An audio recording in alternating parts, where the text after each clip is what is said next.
Growing up, I always thought a leader was someone who made such a drastic effect on the world that without them, we may not be here.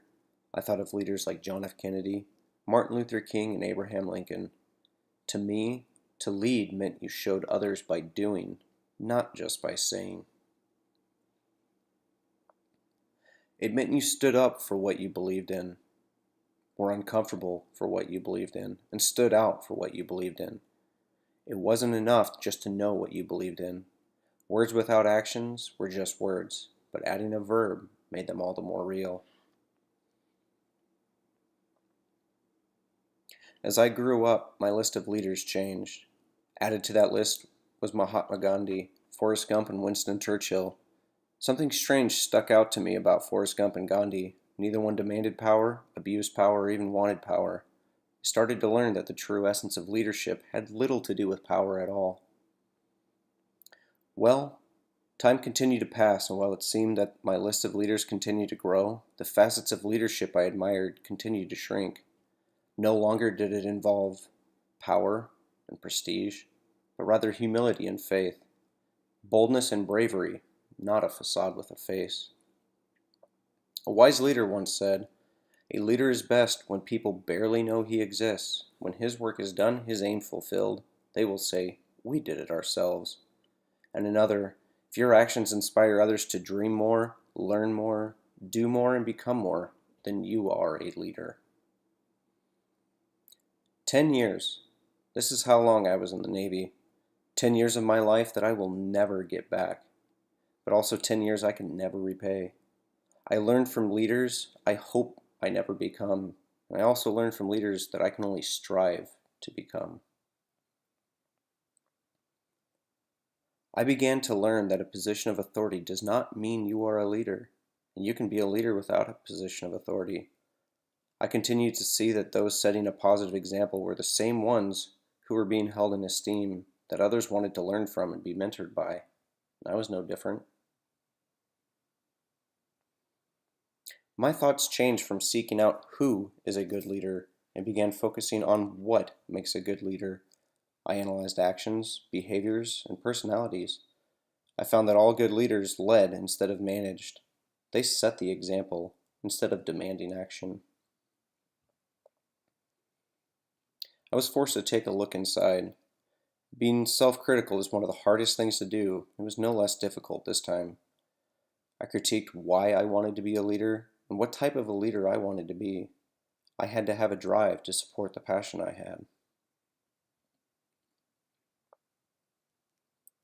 During my introspection, I thought of the wolf. The wolf is a relational animal who survives in a group, not because he needs to, but because he can. The leader of the group is almost never at the front, but rather helping protect and guide others. This is the type of leader I wanted to be.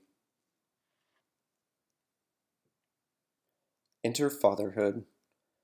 While I had already become a Chief Petty Officer in the United States Navy and was tasked with the mentoring and molding of sailors, having a child was a whole different ballgame, forced yet another introspection that was even more startling.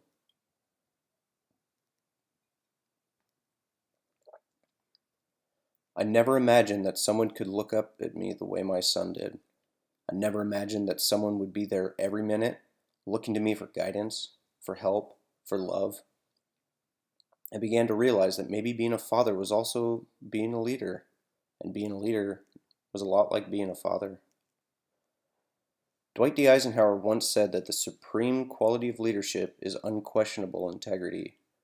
Not only do I believe this is true in professional life, but I believe the same can be said for being a parent. In everything we do as parents, our words are only as good as our actions.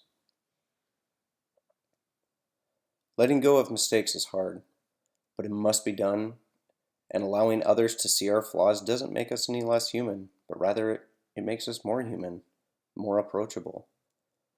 So I had to learn to let myself be human, to be approachable, and to let others see me.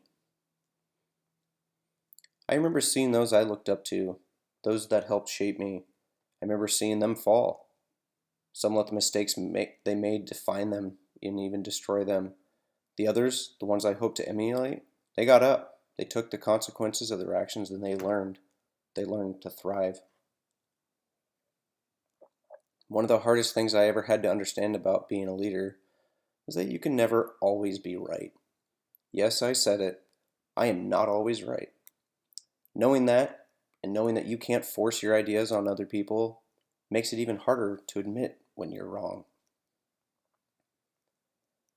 My greatest challenge is being able to separate my personal feelings of someone and the way I view them professionally. I started to realize this, and so I have invested in myself through leadership courses and leadership classes through my MBA, hoping to better address this concern of my own and hoping to better myself as a leader. Being a leader is more than a job. It's my passion. It's my calling. Knowing that I can help others achieve their goals, their dreams, is one of the most rewarding aspects of my professional career and something I strive to do every day.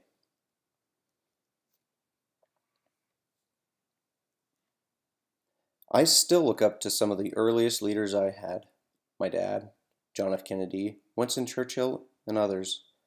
But my list is a little more varied now. It now includes some of the strongest leaders I've ever known or wish I could have known, such as Admiral Rickover, Rosa Parks, and my own wife. As I look back at being a child, I was right. I was right that we would not be where we are without true leaders. We would not be who we are without true leaders. So, can true leadership even be embraced, or is it a constant journey? For me, it's a constant quest, and I love every adventure along the way.